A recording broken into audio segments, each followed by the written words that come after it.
Play with the Nalagume.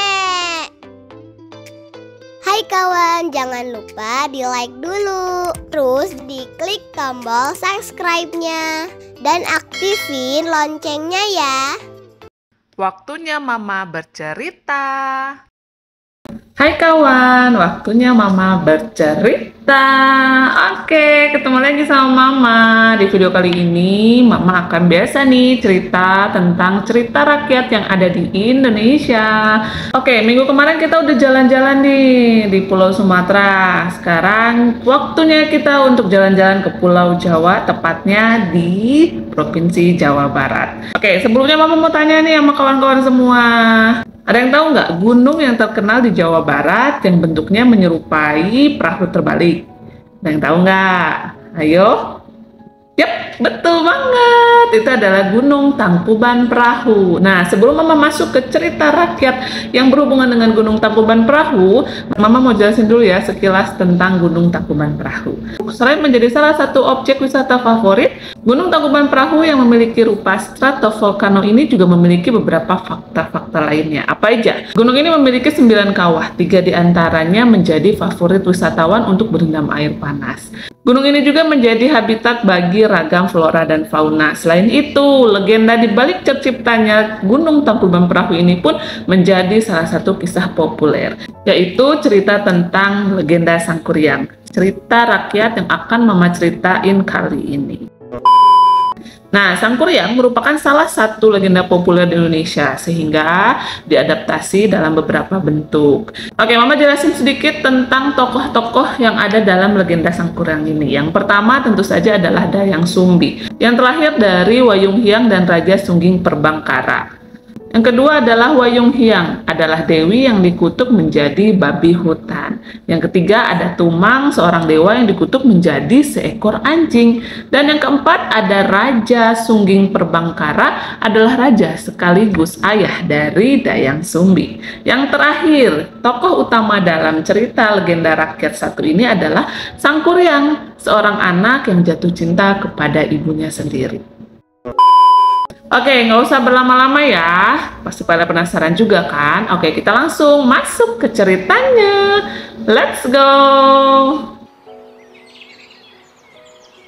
Dahulu kala ada seorang dewa dan dewi kayangan yang dihukum menjadi hewan dan menjalani masa hukumannya di bumi. Sang dewa menjelma menjadi seekor anjing yang bernama Tumang, sedangkan sang dewi menjelma menjadi babi hutan yang bernama Wayung Hyang. Keduanya tinggal di dalam hutan. Suatu ketika di daerah Jawa Barat ada sebuah kerajaan yang dipimpin oleh Prabu Sungging Perbangkara. Ia sangat gemar sekali berburu di hutan. Suatu hari seusai berburu, Prabu Sungging membuang air kecil pada daun caring. Saat ia meninggalkan tempatnya buang air kecil, Wayung Hyang, seekor dewi yang dikutuk menjadi babi hutan yang merasa kepanasan, melihat ada air yang tertampung di daun caring, lantas langsung meminumnya. Ternyata air tersebut adalah air seni Prabu Sungging Perbangkara yang sakti. Setelah meminum air tersebut, babi hutan Wayung Hyang pun mengandung. Beberapa bulan kemudian, Wayung Hyang pun melahirkan seorang bayi perempuan. Setelah membersihkan tubuh bayi itu, Wayung Hyang meletakkannya di atas batu besar dengan harapan ayahnya akan menemukannya. Tak lama setelah ia meninggalkan bayi itu, Prabu Sungging yang sedang berburu lewat di tempat itu dan mendengar suara tangisan bayi. Tanpa berpikir panjang, ia pun membawa pulang bayi tersebut ke istana dan ia menamai bayi perempuan itu dengan nama Dayang Sumbi. Dayang Sumbi tumbuh menjadi gadis yang sangat cantik jelita, mahir menenun dan juga pandai memasak. Para raja, pangeran, dan juga para bangsawan semuanya silih berganti datang untuk melamarnya. Namun tak ada satupun lamaran yang diterima oleh Dayang Sumbi. Para raja, pangeran, dan juga bangsawan saling berperang untuk memperebutkan Dayang Sumbi. Melihat kejadian tersebut, Dayang Sumbi meminta izin ayahnya untuk mengasingkan diri. Demi kedamaian, akhirnya Raja Sungging Perbangkara mengizinkan Dayang Sumbi untuk tinggal seorang diri di hutan tak jauh dari kerajaan. Selama di pengasingan, Dayang Sumbi mengisi hari-harinya dengan menenun.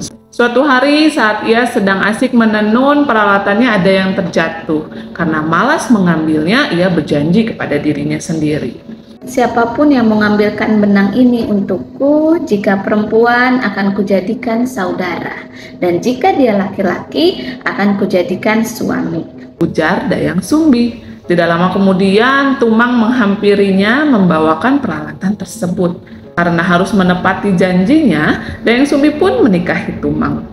Baiklah, aku akan menepati janjiku. Aku akan menikahimu, ujar Dayang Sumbi kepada Tumang. Dari pernikahan itu, ia melahirkan seorang anak laki-laki yang diberi nama Sangkuriang. Sama seperti kakeknya Raja Sungging Perbangkara, Sangkuriang juga gemar berburu di hutan. Setiap kali berburu, ia selalu ditemani oleh Tumang. Sangkuriang tidak pernah tahu bahwa Tumang adalah jelmaan dewa sekaligus ayahnya. Sangkuriang hanya menganggap bahwa Tumang adalah anjing peliharaan biasa. Pada suatu hari, Sangkuriang diminta ibunya untuk berburu kijang di hutan karena Dayang Sumbi ingin memakan hati kijang. Sangkuriang pun pergi berburu bersama Tumang. Setelah lama menunggu dan tidak melihat satu ekor kijang pun, Sangkuriang mulai patah semangat. Tidak lama kemudian, Sangkuriang melihat babi hutan dan segera meminta Tumang untuk mengejarnya. Hei Tumang, mengapa dari tadi kau diam saja? Ayo kejar babi hutannya, teriak Sangkuriang. Tumang yang biasanya semangat saat itu tidak mau menuruti perkataan Sangkuriang. Tumang mengenali babi hutan itu adalah Wayung Hiang. Sangkuriang pun menjadi marah kepada Tumang yang tidak mau mendengarkannya. Sangkuriang lalu membunuh Tumang, mengambil hatinya dan membawanya kepada Dayang Sumbi untuk dimasak dan dimakan. Bu, ini hati yang telah aku buru tadi di hutan, ujar Sangkuriang. Terima kasih ya anakku, kata Dayang Sumbi. Akhirnya Dayang Sumbi memasak hati yang dia pikir hati kijang itu. Saat tiba waktunya makan, Dayang Sumbi mencari-cari Tumang, tetapi ia tidak menemukannya. Akhirnya Dayang Sumbi meminta Sangkuriang untuk mencari Tumang. Sangkuriang anakku, apakah kamu melihat Tumang? Ibu sudah mencarinya kemana-mana tapi tidak ketemu. Bisa tolong coba kau carikan Tumang, nak? Pinta Dayang Sumbi. Karena Sangkuriang menyadari ia telah membunuh Tumang, Sangkuriang akhirnya mengaku bahwa hati yang ia berikan tadi sebenarnya adalah hati Tumang. Maaf Bu, aku telah membunuh Tumang. Hati yang tadi ibu masak adalah hati Tumang. Karena selagi di hutan kami tidak mendapatkan hasil buruan apapun, ujar Sangkuriang. Mendengar hal itu, Dayang Sumbi marah dan memukul kepala anaknya dengan centong nasi hingga meninggalkan bekas luka. Apa? Tidak seharusnya kau melakukan itu, Sangkuriang. Kau benar-benar tega sekali. Anak durhaka, pergi kau dari sini dan tak usah kembali lagi, teriak Dayang Sumbi. Baiklah Bu, aku akan pergi sekarang juga, kata Sangkuriang. Sambil memegang kepalanya yang sakit, Sangkuriang berlari ke hutan dan akhirnya ia jatuh pingsan. Lalu ditemukan oleh Ki Ageng di tengah hutan dan ia pun tidak ingat apa-apa. Setelah ditinggal Sangkuriang, Dayang Sumbi pergi bertapa untuk memohon ampun kepada dewa atas kesalahannya. Para dewa memaafkan dan memberikannya kecantikan yang abadi, sehingga wajah Dayang Sumbi tidak terlihat menua.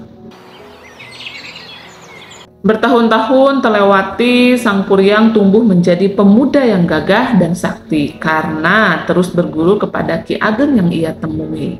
Pada suatu hari, Sangkuriang berpamitan kepada Ki Ageng untuk pergi mengembara. Dalam perjalanannya, tanpa sadar ia telah kembali ke tempat kelahirannya. Di hutan, ia terpesona pada kecantikan seorang gadis yang tanpa ia sadari, gadis itu adalah ibunya sendiri. Dayang Sumbi yang juga tidak menyadari bahwa pemuda gagah itu adalah anaknya membalas cinta Sangkuriang. Keduanya jatuh cinta dan berencana untuk menikah. Sebelum menikah, Sangkuriang berniat untuk pergi berburu. Dayang Sumbi pun membantunya mengenakan ikat kepala. Saat itu Dayang Sumbi melihat bekas luka pukulannya dulu. Dalam hati ia berkata, bekas luka ini mirip dengan bekas luka anakku Sangkuriang. Tapi, apakah benar dia anakku? Sebaiknya langsung kutanyakan saja. Kenapa ada bekas luka di kepalamu? Tanya Dayang Sumbi. Aku tidak tahu kenapa, tidak penting dengan bekas lukaku. Yang terpenting adalah aku akan menikahimu. Baiklah, aku berangkat berburu dulu, ujar Sang Kuryang. Setelah Sang Kuryang pergi berburu, Dayang Sumbi masih memikirkan tentang bekas luka itu. Karena ia yakin bekas luka itu mirip dengan bekas luka anaknya. Ya ampun, bagaimana ini? Aku harus menikah dengan anakku sendiri. Itu tidak mungkin.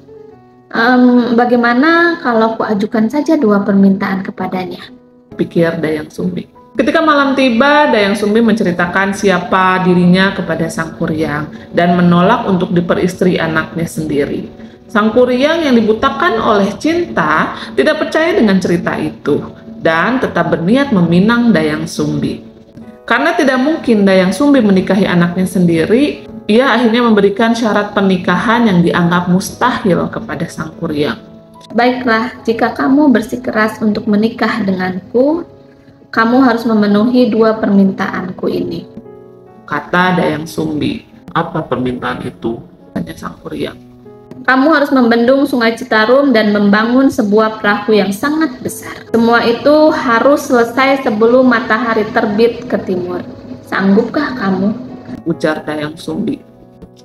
Baiklah, aku akan menyanggupi permintaan, ujar Sang Kuryang. Sang Kuryang menyanggupi permintaan Dayang Sumbi. Dengan kesaktiannya, ia memanggil makhluk halus untuk membantunya bekerja.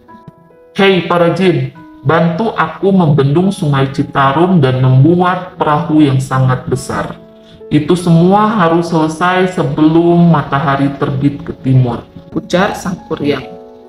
Setelah fajar menyingsing, Dayang Sumbi sadar kalau tugas yang ia berikan kepada sang anak sudah hampir selesai. Ia kembali berdoa kepada dewa meminta pertolongan. Demi menggagalkan hal itu, Dayang Sumbi menggunakan syalb ajaibnya untuk memenuhi ufuk timur dengan kilatan cahaya.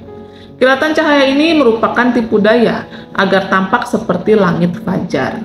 Langit yang gelap menjadi seterang fajar. Dan ayam jantan mulai berkokok. Makhluk halus yang mengira hari sudah pagi meninggalkan pekerjaan mereka. Sang Kuryang, kau telah gagal menyelesaikan tugasmu. Maka dari itu, kau tidak bisa menikahiku, ujar Dayang Sumbi. Apa? Tidak mungkin, teriak Sang Kuryang.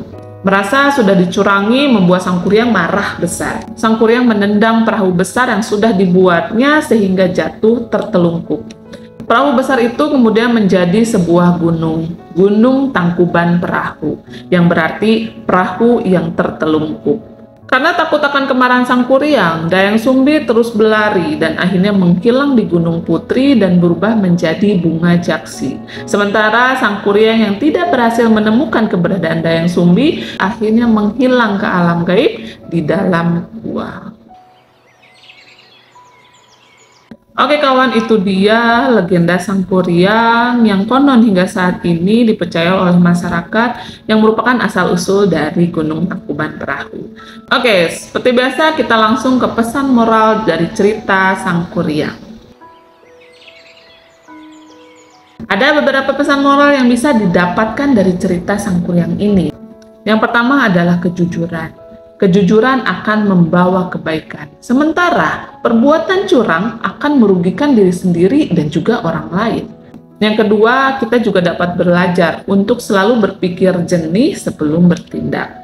Jangan gegabah dan buru-buru dalam memutuskan sesuatu, apalagi kalau kita sedang marah. Sama seperti Sang Kuryang yang sering kali bertindak dengan dikuasai oleh amarahnya, dan pada akhirnya perbuatannya itu tidak menghasilkan kebaikan.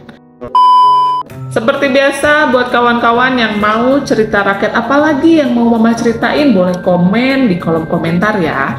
Dan jika ada cerita yang salah atau kurang tepat, boleh dikoreksi di kolom komentar juga. Atau kawan-kawan tahu cerita Sang Kuryang dengan versi lain, boleh diceritain di bawah di kolom komentar ya. Jangan lupa dukung terus Naragume Story dengan cara di-subscribe, like, komen, dan juga share supaya kita makin semangat membuat video yang mengedukasi kawan-kawan semua. Oke, segitu dulu. Waktunya Mama pamit. Dadah!